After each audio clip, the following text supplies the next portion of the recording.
Sali Pawestri, mahasiswa dari UIN 1 Tulungagung, dari Fakultas Ekonomi dan Bisnis Islam, jurusan Ekonomi Syariah, dengan NIM 1240 218 3343.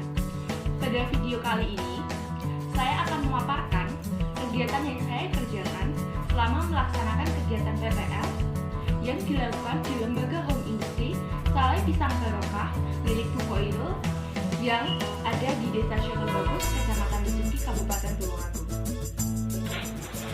Pada kondisi saat ini, praktik pengalaman lapangan atau PPL merupakan salah satu kegiatan yang diadakan oleh pihak lembaga pendidikan UIN 1 Tulungagung melatih peserta didiknya untuk melakukan observasi secara nyata dalam kegiatan di masyarakat demi melihat dan mengeksploitasi ilmu yang dimilikinya. Pengadaan praktek pengalaman lapangan di sini dilakukan dengan tetap menerapkan protokol kesehatan yang menjadi keharusan mengingat kegiatan ini dilakukan di tengah masa pandemi COVID-19. Selanjutnya adalah kegiatan-kegiatan yang saya lakukan selama melaksanakan kegiatan PPL ini. Baik, ini adalah video kunjungan pertama saya ke Home Industry Saleh Pisang Barokah. Saya langsung bertemu dengan pemiliknya yaitu Bu Khoirul. Di sini, saya menegaskan kembali perihal kegiatan PPL yang akan dilakukan mulai tanggal berapa dan kegiatan apa yang akan saya lakukan. Saya menjelaskan perihal PPL yang dilakukan secara virtual sehingga tidak dapat setiap hari datang ke Home Industry ini. Akan tetapi hanya akan datang sebanyak 4 kali. Karena memang kegiatan PPL ini dilakukan di masa pandemi COVID-19. Jadi, di sini pertama saya menanyakan perihal sejarah berdirinya Home Industry Saleh Pisang Barokah ini dan bagaimana proses pembuatan dari Saleh Pisang Barokah. Khoirul berkata sebelumnya Khoirul adalah seorang TKI dan setelah kontrak selesai akhirnya beliau pulang ke Indonesia dan membuka Home Industry Saleh Pisang Barokah ini. Pada kunjungan yang kedua, saya melakukan wawancara kepada Bu Khoirul perihal bagaimana usaha home industry ini di kondisi yang seperti ini. Apakah berjalan dengan lancar atau ada beberapa kendala? Bu Khoirul berkata, tidak dipungkiri di keadaan saat ini pasti ada masalah yang muncul, mulai dari kegiatan penjualan yang menurun, yang menyebabkan kegiatan produksi menurun sebanyak 30% dari sebelumnya. Selanjutnya, saya bertanya perihal bagaimana effort atau usaha Bu Khoirul dalam memasarkan produknya, seperti bagaimana segmentasi pasarnya atau bagaimana proses kegiatannya, seperti itu. Bu Khoirul berkata bahwa dalam memasarkan produknya, Bu Khoirul masih tetap memasarkan produk dengan menaruh produk-produknya di toko-toko yang ada di pasar seperti sebelumnya. Selain itu, beliau juga menaruh produk di toko-toko kecil jalan balik rumahnya atau toko-toko kecil di sekitar rumahnya. Beliau juga memasarkan produk melalui Facebook, Instagram, dan juga story WhatsApp untuk melakukan kegiatan pemasaran agar produknya tetap dapat laku. Karena memang di era seperti saat ini, pemasaran melalui media sosial adalah hal yang sangat mudah dan juga dapat dilihat oleh banyak orang sehingga mempermudah dalam proses pemasarannya. Bu Khoirul berkata ketika seperti saat ini pemasaran memang yang paling utama terganggu karena pandemi COVID-19 sehingga banyak yang sebelumnya ada orang-orang yang datang untuk mengambil produk Saleh ini untuk dijual kembali akhirnya mengurangi pembelian dan banyak lagi pedagang yang mulai mengurangi pembelian produksi dari Saleh Pisang Barokah ini sehingga hal ini pasti akan mengurangi pendapatan home industry. Pada kunjungan yang ketiga saya diajak oleh Bu Khoirul untuk melihat bagaimana proses pembuatan Saleh Pisang Barokah ini. Pertama, Bu Khoirul memperlihatkan bahan utama yang pasti adalah pisang yang sudah matang yang sebelumnya sudah dibeli pada pagi hari sebelumnya. Di siang hari akan dilakukan proses pengupasan, selanjutnya dilakukan pemasahan di atas wajan yang sudah panas. Bu Khoirul juga berkata, jika pisang dipasah sebelumnya atau tidak di atas wajan panas, maka kadang-kadang pisang akan lembek dan sulit untuk dipasah. Maka hasil yang diperoleh akan menggumpal. Proses selanjutnya adalah pendinginan. Jadi setelah dilakukan proses penggorengan, sale pisang ini akan didiamkan terlebih dahulu selama 1 jam.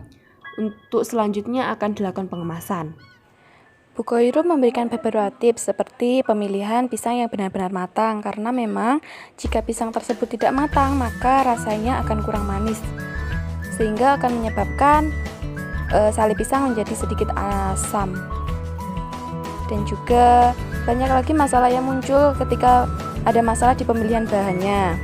Di sini adalah proses. Video selanjutnya ini adalah proses pengemasan. Jadi di sini saya ikut dalam proses pengemasan dan juga sedikit berbincang-bincang dengan keluarga dari Bu Khoirul yang ikut membantu bekerja di home industry ini.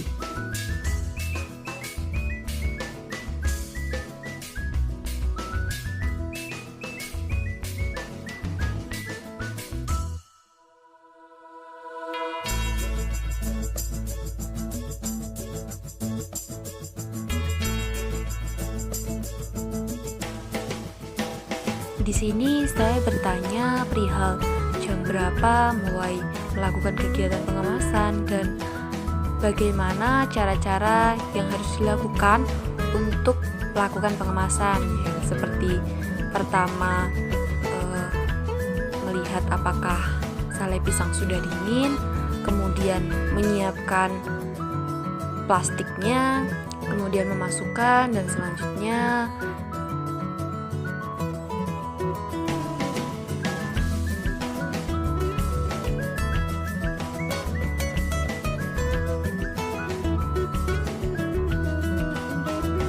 yaitu penempelan stiker merek, yaitu stiker sale pisang barokah. Dua orang ini adalah yang membantu Bu Khoirul dalam proses kegiatan dari produksi sale pisang barokah. Kedua orang ini adalah keluarga Bu Khoirul yang membantu bagian pengemasan sehingga mempermudah dalam kegiatan produksi.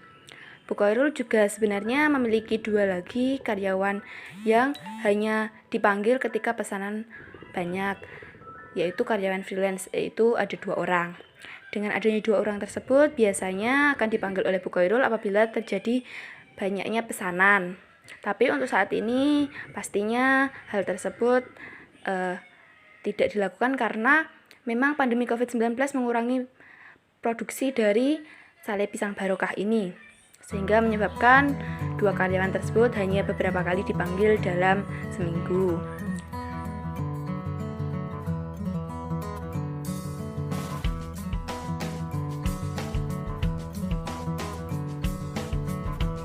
Dalam pengemasan sebenarnya tidak ada banyak kendala ketika saya mewawancarainya.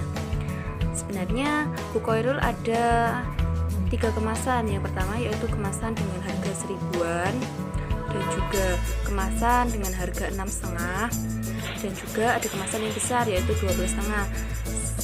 Sebenarnya jika ada yang memesan ukuran berapapun bisa, Bu Khoirul akan menyesuaikan dengan pesanan yang diminta. Di sini Bu Khoirul juga bilang banyak yang memesan dengan ukuran-ukuran yang tidak dijual di pasaran, tetapi tetap Bu Khoirul menyanggupi hal tersebut. 这一次我真的睡着了。